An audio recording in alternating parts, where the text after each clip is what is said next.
kesempatan ini kita akan memetik satu pesan, yang pesan ini semoga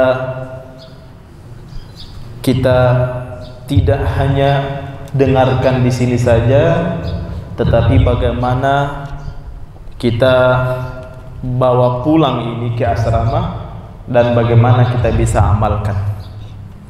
Ini merupakan pesan peringatan, pesan peringatan buat kita semua. Perlu antum ketahui bersama bahwa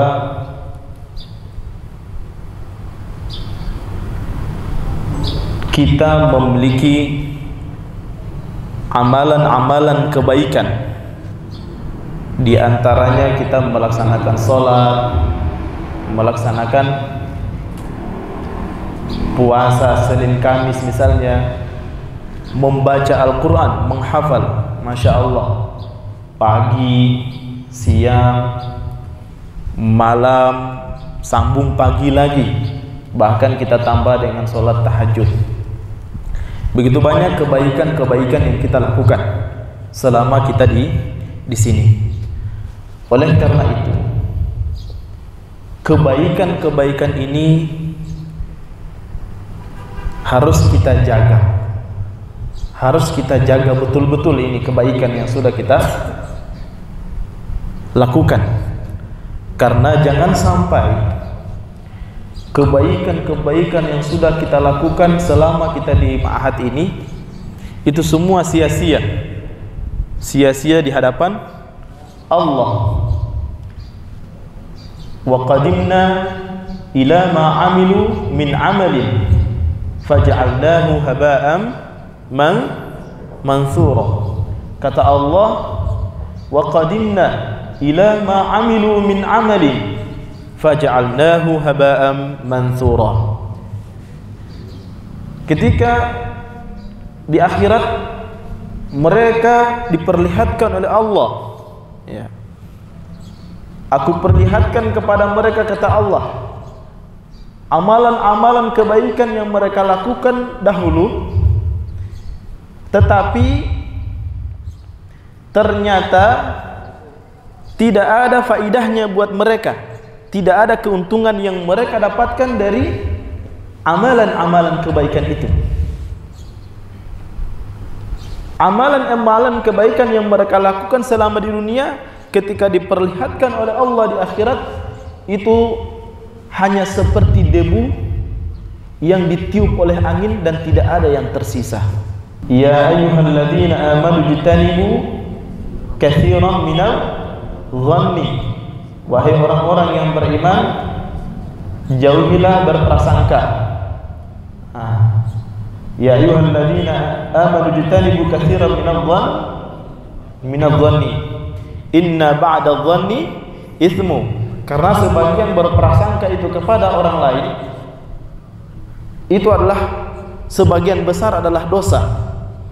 Karena memang kenapa? Karena kebanyakan kalau orang berprasangka, pasti yang prasangka yang dahulu dia dapat prasangka yang buruk. Sangat jarang orang berprasangka yang husnuzon, sangat jarang.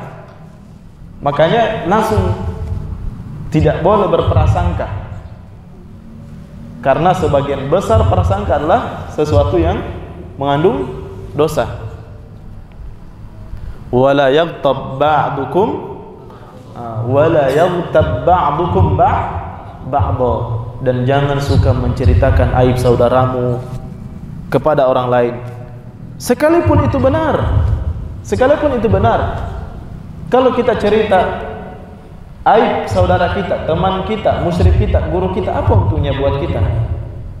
Toh juga itu hanya menyebabkan seluruh amalan-amalan kebaikan kita sia-sia.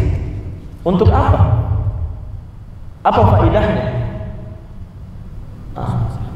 Apa faedahnya kita cerita aib saudara kita? Apa faedahnya kita cerita aib guru-guru kita, karyawan misalnya? Kita cerita aib musyrik. Apa faedahnya untuk kita? Mau apa? Kita mau cari apa? Kenapa kita sibuk dengan urusan orang lain? Kenapa kita sibuk dengan aurat orang lain, aib orang lain? Sementara kita tidak tahu aib diri kita sendiri mungkin lebih banyak daripada aib orang lain.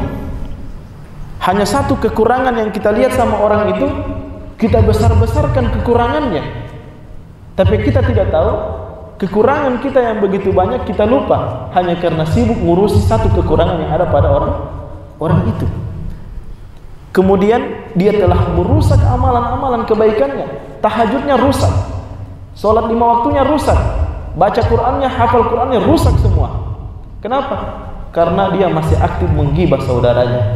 Wala yaqtab ba'dukum ba'dha ayuhibbu ahadukum ay ya'kula lahma akhihi maitan fakarihtumuhu.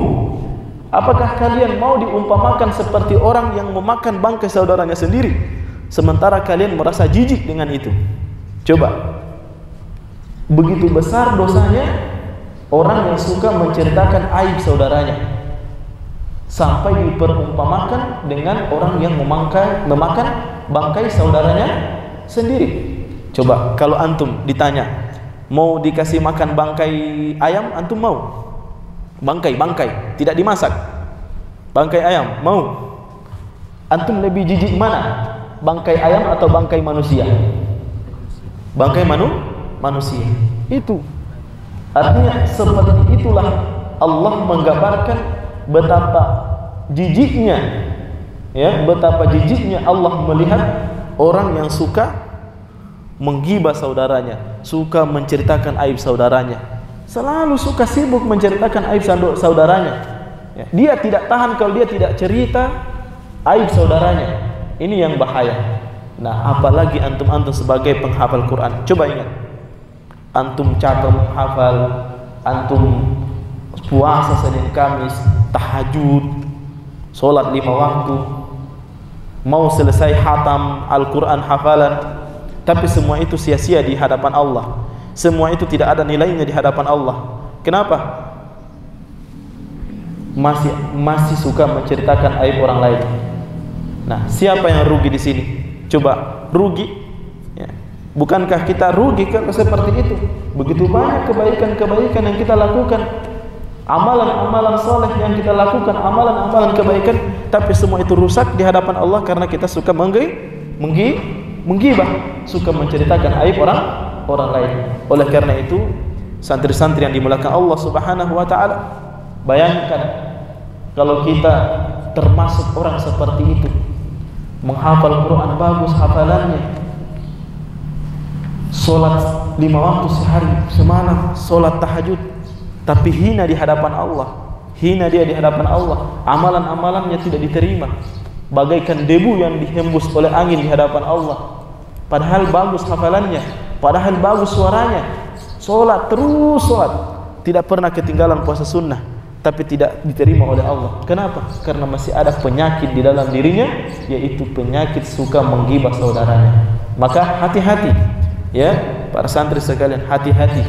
Antum di sini sebagai penghafal Quran, jangan sampai ada terselubung di dalam hati antum suka menceritakan aib orang lain, suka menceritakan aurat orang lain. Maka oleh karena itu, siapa yang ingin auratnya, aibnya ditutup oleh Allah Subhanahu wa taala, maka janganlah dia membongkar aib saudaranya. Walaupun dia tahu, maka dia tidak punya hak untuk menyampaikan itu kepada orang lain. Barakallahu fikum jami'an. Subhanakallahumma bihamdik, asyhadu an la ilaha illa anta, astaghfiruka wa atubu ilaik. Assalamualaikum warahmatullahi wabarakatuh.